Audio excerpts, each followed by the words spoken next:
If Neil Gaiman had read Stop Simping in the Workplace, he wouldn't be in the situation he is now. Now available in paperback and e-readers, John Haynes' Illuminati, the man who rules the world, takes on the head of the global elite in this all-new action-packed John Haynes series adventure. Get your copy of John Haynes' Illuminati in paperback and e-readers at Amazon.com and online booksellers everywhere.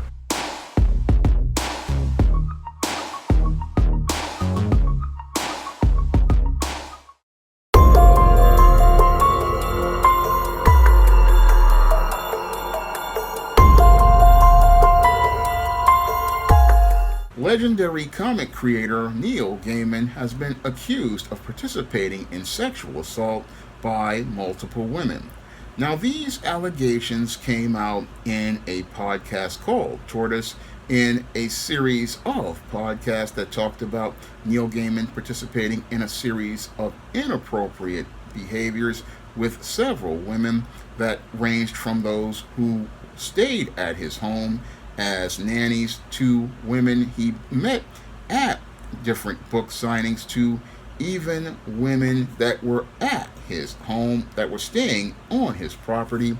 These women all made allegations that Neil Gaiman participated in alleged sexual assaults perpetrated on them, and this has turned into a scandal in the world of publishing and comics that really has shocked a lot of people.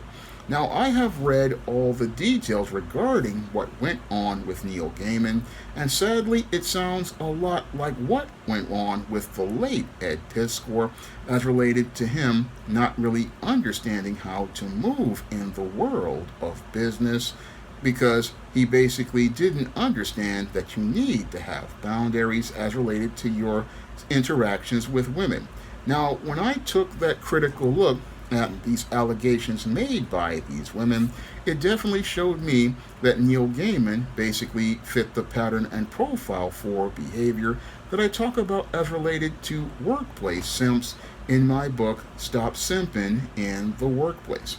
And basically what got Neil Gaiman jammed up as related to this entire situation is that he didn't really go out here and establish a boundary for himself as he was working as related to his home and related to his business. The problem I saw with Neil Gaiman as related to this entire situation is the same mistake that sadly led to the death of Ed Piskor, in that this artist basically didn't understand that he was a business, and because he was a business, he didn't understand that when you are a business, you basically have to have a professional boundary set between yourself and the people you interact with, whether it be on a book signing, whether it be at a conference for publishing, or whether it be staff at your home.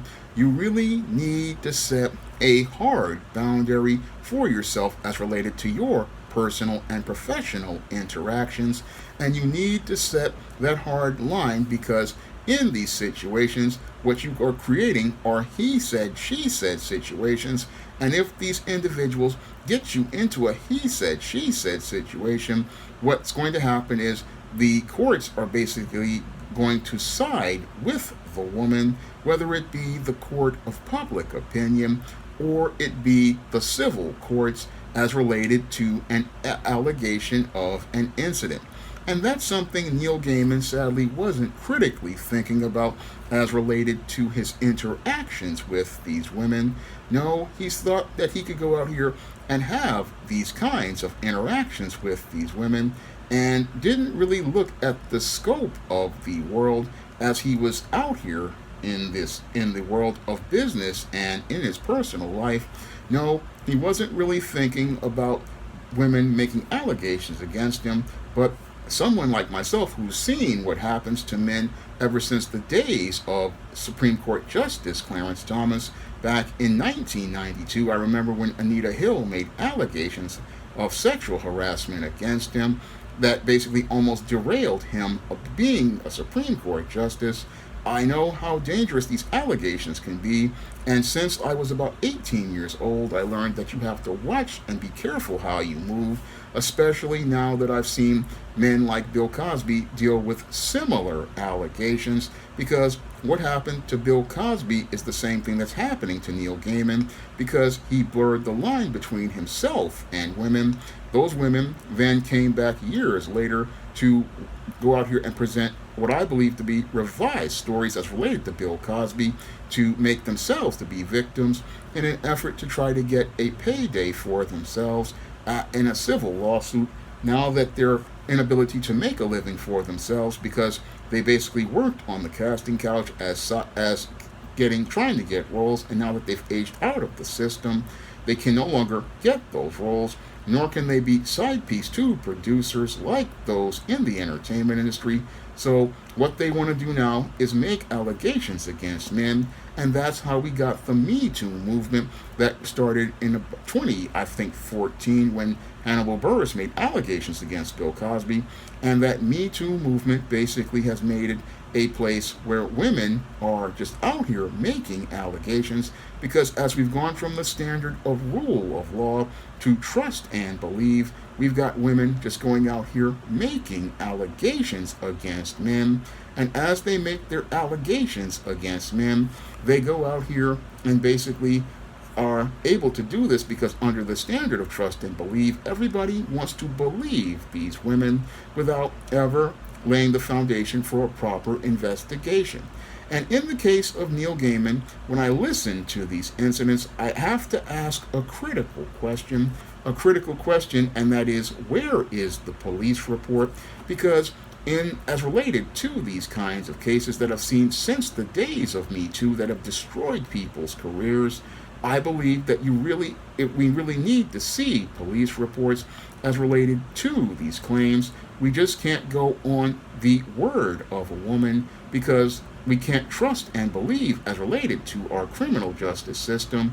No, if someone has committed a crime, you don't go to a social media to say that somebody did something.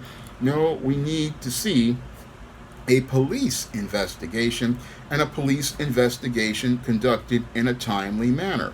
Now, there is an investigation of one case in New Zealand, but I don't know about these cases. I mean, somebody just can, again, make these claims, but the whole thing is we need to see a police report, because Neil Gaiman does have rights under our Constitution.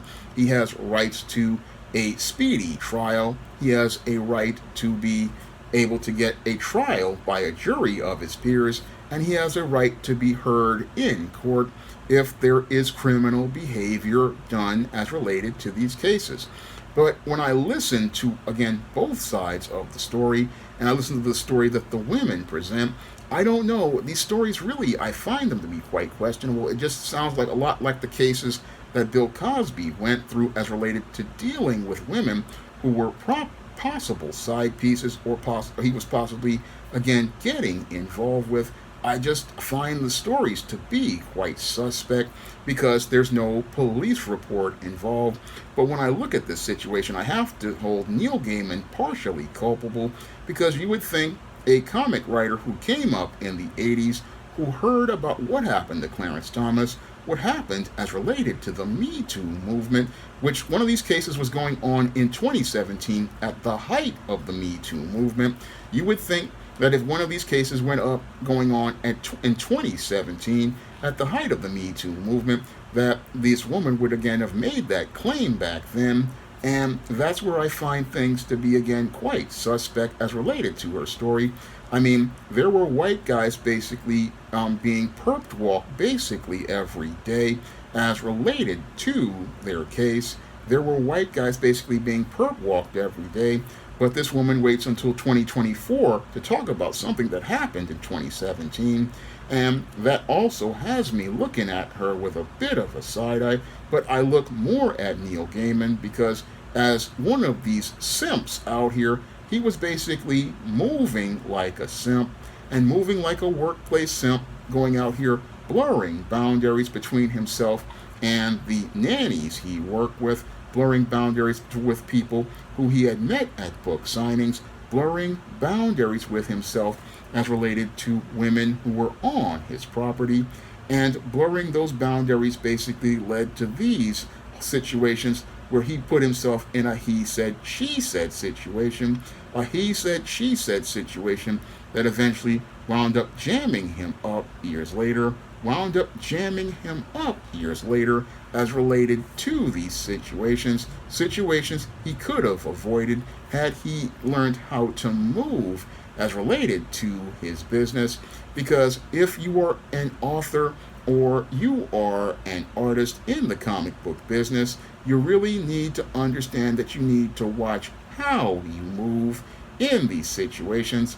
You really need to watch how you move and do things like when you're doing a book signing, ask if you can use their Wi-Fi to live stream the event so that you aren't being recorded, so that these people cannot go out here and make an allegation, and make a boundary between yourself and those individuals where you keep it professional. Moreover, when you're in your home and you're working with people who are your staff, you want to make sure that there are cameras on in your home. You want to make sure that there are cameras on your home recording video and audio, and make sure that there's always something being recorded, so that if somebody tries to make a proposal of inappropriate conduct, you can go to the video evidence and show, okay, nothing has happened here.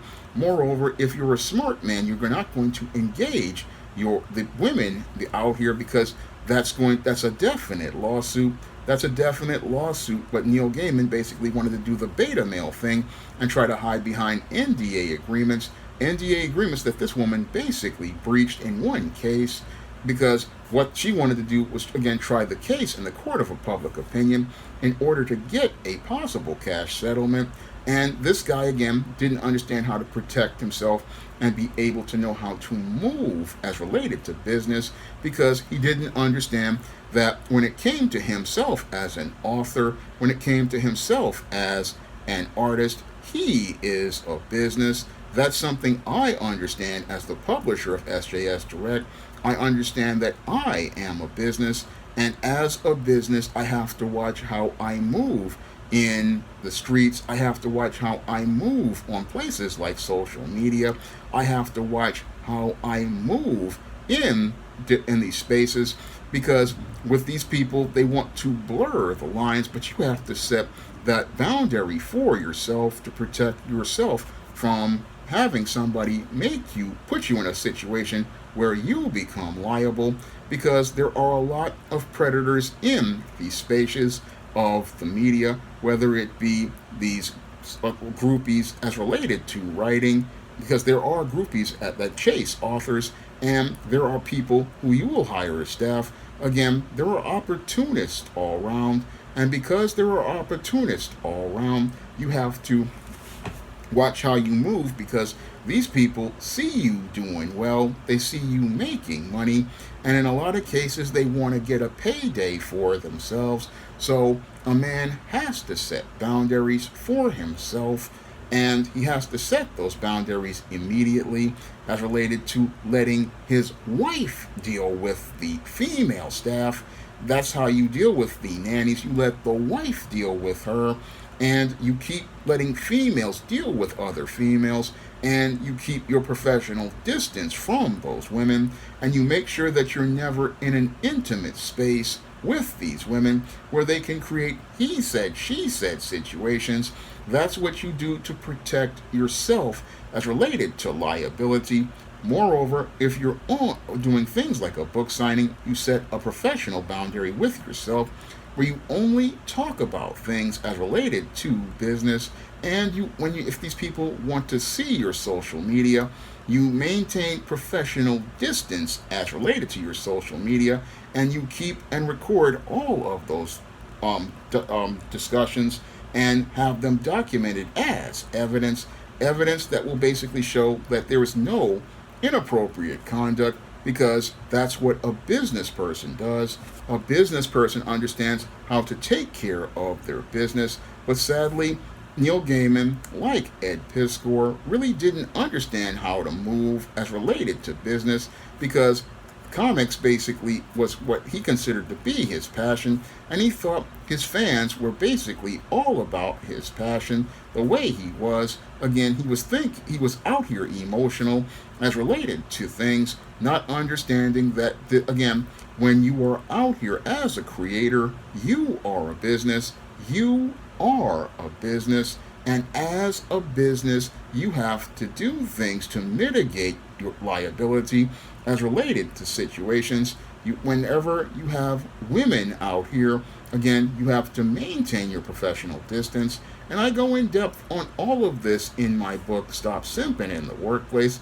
And again, I wish Neil Gaiman had read my book the same way I wish Ed Piskor had read that book, because that book could have possibly kept Neil Gaiman from getting into this jam, the same way it could have possibly saved Ed Piskor's life, because when it comes to the business of entertainment, you have to understand how to move in these circles. You have to understand how to move in these circles, because one wrong interaction can lead to you having to deal with somebody making an allegation, in this era of trust and believe, where they can basically say something and basically derail you, not only your job, but also derail your professional career and your personal life with these possibly unsubstantiated claims, personally derail your life and mess it up. And basically, if you don't have hard evidence to defend yourself, this woman can go out here and say these things and create a he said, she said situation where she hopes to possibly get a payday from either a cash settlement or something like that. Now, in the case of Neil Gaiman, I do believe if this woman signed an NDA in one of these cases, he can basically sue her for breach of contract, because she basically breached the contract as related to that event, and basically sue her in that case. And if these allegations are not substantiated, he could possibly sue the other ones for slander and sue the podcaster for libel or slander in this case, because really what I believe a lot of men need to start doing is start suing these individuals who make these unsubstantiated claims. And I believe if more men start suing these individuals, this will stop women from making these allegations without police reports, and stop this whole trend of women trying to push trust and believe, because nobody should be able to go out here and make an allegation as related to a gossip and try people's in the court of public opinion. No, if there are criminal behaviors or criminal activity, the people are supposed to deal with this in the courts in a speedy manner, because under our United States Constitution, a person is innocent until proven guilty, and a person is supposed to have a day in court. No, we're not supposed to try cases on feelings based on trust and believe in a nation that is rule of law. No, in a nation where we are under rule of law, we are supposed to, if somebody makes an allegation, they need to go to law enforcement, and they need to take that case up with law enforcement, and then after taking it up, that person needs to have their day in court, whether it be criminal court if it's a case of a sex crime, because again, if this person has participated in a sex crime and is preying on women, I would think you would want to get that person off the street. That would be the priority as related to things. And that's where I have an issue with the women who were a part of the Me Too movement and women who make allegations. If this person is such a predator, why we really need to get this person off the street, and that should be the priority. That should be the priority. It shouldn't be about you going to podcast or going to the media to make claims. No, it should be about going to law enforcement to ensure that this person never does this again. And it should be about making sure that this person is locked up and basically put in prison. That should be the priority as I see it, because again, if we are in a nation of laws, it's not about looking for a woman to sate her feelings as related to a situation. No, it's about rule of law and making sure that a person gets their day in court. And I don't really know. All I know is what I've read about Neil Gaiman. But what I've read here, really, I'm not really seeing anything outside of the same thing I saw with Bill Cosby, with it being side pieces, basically upset that they are not really getting the cash anymore. And now they want to try to get another payday. That's basically my observation based on what is presented. Now, what is presented could completely change based on the criminal case as related to Neil Gaiman in New Zealand. And again, I look at this case, and again, people making these allegations, especially those in the world of comics, and it's another situation where another creator basically didn't get that guidance on how to move in the business. Now, as somebody who is a publisher, I understand that you have to teach people how to move in the business, because the way they behave can impact your business, can impact your brand. And that's why I said that, if I was around, I wish I could have talked to Ed Piskor, because he needed to understand how to move and how to, again, keep his professional distance. Because, yes, people will go out here and try to escalate conversations into things that are inappropriate, but you have to set the boundary as the adult in the situation, the adult who's running a business. And as an adult running a business, you have to draw the line with certain conversations. Whenever you're dealing with someone, especially someone who is underage, like Ed Piskor was dealing with, you have to, again, cut the conversation and then keep the conversation. That's what you have to do in those cases. And in the case of Neil Gaiman, again, you need to set boundaries with people. And once you do these actions, what it's going to do is shut these people down. And when they get shut down, that's when they are going to react in certain fashions. If they are professional, they're going to keep it professional. But if they were looking to cross the line, this is where they are possibly going to quit and leave, because they see they can't get access to your resources. And any professional, again, is going to set boundaries with people, set those boundaries and keep those boundaries straight, so that people won't think of coming to you like this. And again, Neil Gaiman really needed to read my book, Stop Simping in the Workplace, because from what I saw, he basically was a workplace simp. And as he became a workplace simp, he basically wound up in a situation where they turned him into a trick. And as he got turned into a trick, the whole narrative of the story changed between him and these women. And now that it's changed between him and these women, he's basically put himself in a situation that is going to jeopardize his professional and personal reputation. And again, all of this could have been avoided had he learned how to move as a professional on the job as related to his business as a creator. Now, if you want to learn how to move in professional circles and identify workplace predators that could derail your career, derail your professional reputation and your personal reputation, you can pick up my book, Stop Simping in the Workplace, on Amazon.com. And that book will teach you how to identify workplace simp behavior, teach you how to identify workplace predators, both male and female, and teach you how to move in the world of business so that you can continue making a living in this rough situation known as the era of Me Too, where a man's work reputation and professional business can all be destroyed on an allegation from a woman who wants us to trust and believe her. And you need to, again, pick this book up because you have to learn how to move. And again, this book will help you learn how to move so that you can, again, continue making your living. And you can find Stop Simping in the Workplace on Amazon.com in paperback and Kindle format. You can also find Stop Simping in the Workplace at other online booksellers like Draft the Digital, Google Play, Barnes & Noble, and big box retailers like Walmart and Target.